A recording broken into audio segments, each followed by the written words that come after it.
안녕하세요. 오유핸드메이드입니다. 오늘은 신생아 로션 만들기 해보려고 해요. 우리 이웃님들 중에서 댓글로 신생아 제품 만들기에 대해서 더 알려주면 좋을 것 같다고 하셔서 제가 오늘은 특별히 신생아 로션 만들기 준비했거든요.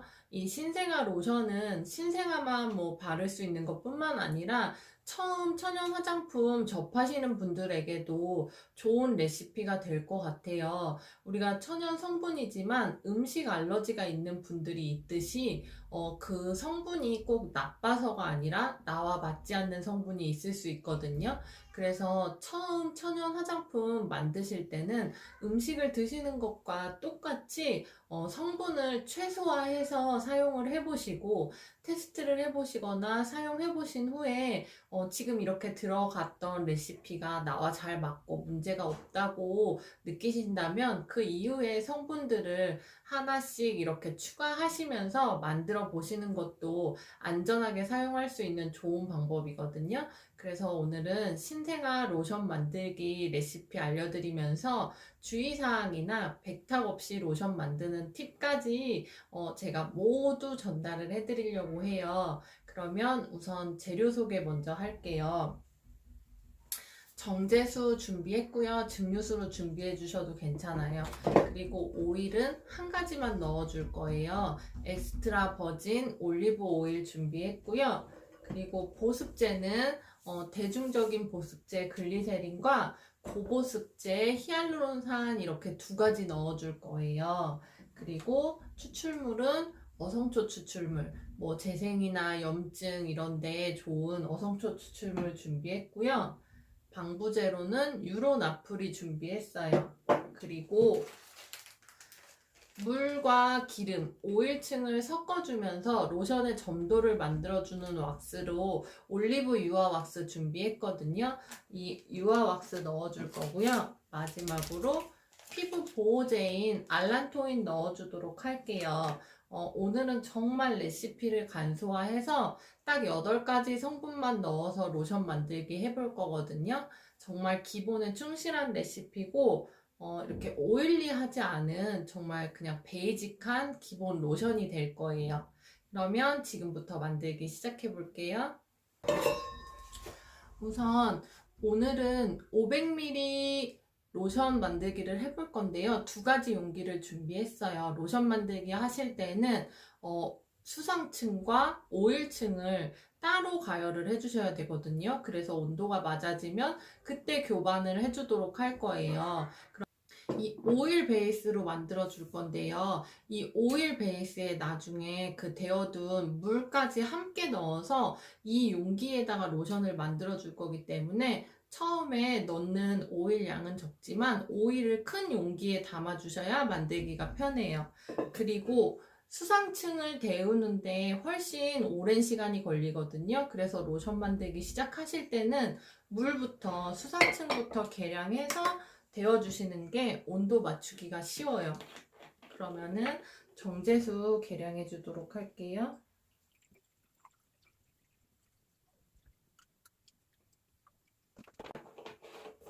그리고 먼저 핫플레이트에 올려주세요.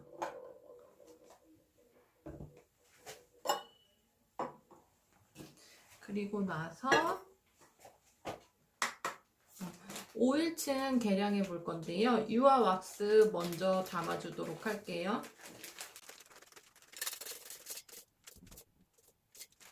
그리고 나서 올리브 오일 넣어주도록 할게요. 수상층과 유상층의 온도가 한 65도 전후로 맞춰졌을 때 그때 교반시켜 주도록 할게요. 그러면 온도 올려주도록 할게요.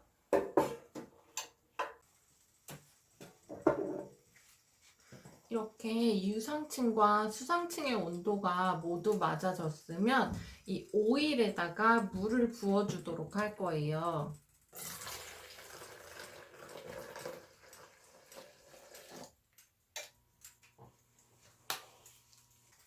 이 천연 화장품 만들기 로션이나 뭐 크림 만들기 중에서 백탁 없이 만드는 팁은 화장품용 블렌더나 거품기 없이 이 주걱이나 뭐 수저 하나만 이용해서 교반을 시켜주는 거거든요. 지금 물과 오일이 한 용기에 이렇게 부어졌기 때문에 지금부터 이렇게 잘 교반을 해주세요. 섞어서. 너무 빨리 할 필요는 없고요. 그냥 멈추지 마시고 이렇게 계속 저어주시면은 충분히 이렇게 교반이 풀어지지 않고 로션이 완성이 되거든요. 그래서 온도가 떨어지면서 이렇게 점도가 나오기 때문에 이렇게 계속 쉬지 않고 살살 저어주세요. 한 방향으로. 이렇게 지금은 약간 몽글몽글한 제형인데요. 온도가 떨어지면서 부드럽게 로션 제형으로 바뀌는 시점이 오거든요. 그때까지 멈추지 마시고 이렇게 살살살살 저어주시면 돼요.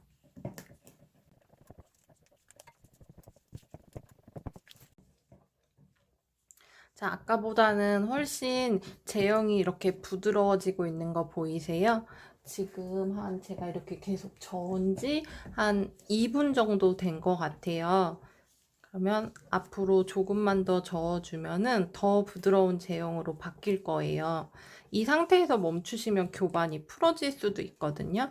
완전히 이렇게 제형이 부드러운 로션처럼 보일 때까지 계속 저어주셔야 돼요. 근데 아무래도 이렇게 거품기나 블렌더를 이용하면 공기층이 많이 들어가게 돼서 이렇게 백탁이 생기기가 쉽거든요.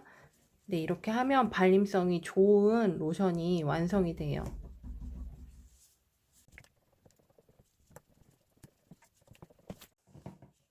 지금 또 2, 3분가량 더 저어주었어요. 그러면 이렇게 부드러운 제형의 로션이 되는데요. 지금 이 상태로 사용하셔도 로션으로 쓰시는 데는 무리가 없어요. 근데 저희가 아까 준비해둔 첨가물들을 조금 더 이렇게 보습이 좋게 만들어주기 위해서 첨가물들을 넣어줄 건데요. 이 첨가물들은 뜨거울 때 넣는 게 아니라 한 이렇게 만졌을 때 따끈한 게 아니라 미지근한 정도로 식었을 때 첨가물들을 넣어줄 거거든요. 한 약 40도 이하로 온도가 떨어지면 그때 첨가물들 넣어주시면 돼요. 그리고 지금은 약간 이렇게 온도가 높아서 더 이렇게 묽어 보이는데 온도가 떨어지면서 더 되직한 느낌의 로션 제형으로 바뀌거든요. 그래서 온도가 더 떨어지면 첨가물 넣어주도록 할게요. 자, 이렇게 로션이 온도가 다 떨어졌어요.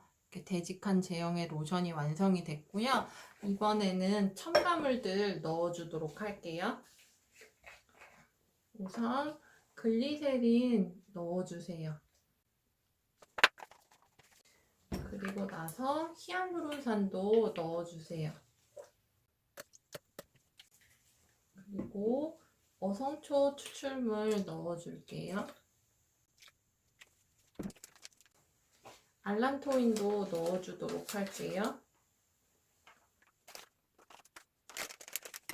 그리고 한방 방부제 나프리 넣어주도록 할게요.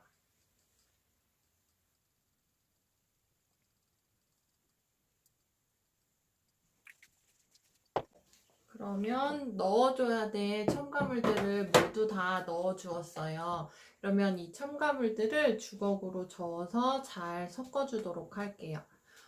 오늘 우리가 신생아 로션 만들기 했는데요. 다른 뭐 천연 화장품들, 샴푸나 세정제, 로션, 뭐 크림 만들기 했을 때랑 다르게 오늘 한 가지 들어가지 않은 성분이 있어요. 그게 뭔지 눈치채신 분 계신가요? 오늘 넣지 않은 성분은 에센셜 오일, 향 오일 넣지 않았거든요. 이 에센셜 오일은 외국에서는 대체 의학처럼 사용되기도 하고, 이 에센셜 오일 한 병을 추출하기 위해서 뭐 꽃잎이나 과일 껍질이나 허브 등이 몇 톤이 들어갈 정도로 굉장히 고농축된 제품들이거든요. 그래서 이 에센셜 오일들은 굉장히 강한 효과를 가지고 있고 우리 몸에 어떤 작용을 하고 그리고 약간의 호르몬들이나 우리 신체들을 원래 상태로 되돌려 주려고 한다던가 아니면 어떤 작용을 해서 변화를 주는 효과를 우리 몸에 전달을 하는데요. 이런 강한 성분들이 신생아에게는 맞지 않을 수도 있고 오히려 좋지 않을 수도 있기 때문에 신생아용 화장품 만들 때는 무향으로 만들어 주시는 게 좋아요. 그래서 우리 몸이 정상적이지 않고 굉장히 약한 상태일 때 아프신 분들이나 신생아나 임산부들은 굉장히 조심해서 에센셜 오일을 사용해 주셔야 되거든요. 그래서 저는 만 1세 이하 유아들, 신생아들 이렇게 화장품이나 뭐 비누나 제품들 만들 때는 그냥 에센셜 오일 빼고 무향으로 만들어 달라고 설명을 해드리고 있어요. 그래서 오늘은 신생아용 로션이기 때문에 에센셜 오일 넣지 않고 만들었거든요. 이렇게 해서 로션이 거의 다 완성이 되었고요. 용기에 담아보도록 할게요. 화장품 용기는 사용하시기 전에 이렇게 먼지나 이물질이 묻어 있으면 깨끗이 세척을 해주시고요. 그 다음에 소독용 에탄올을 뿌려서 소독해서 바싹 말려주시면 돼요. 그래서 저는 미리 소독을 해 두었고요. 이제 만든 로션 용기에 담아 보도록 할게요. 이렇게 깔때기 이용하시면 흘리지 않고 쉽게 담을 수 있어요.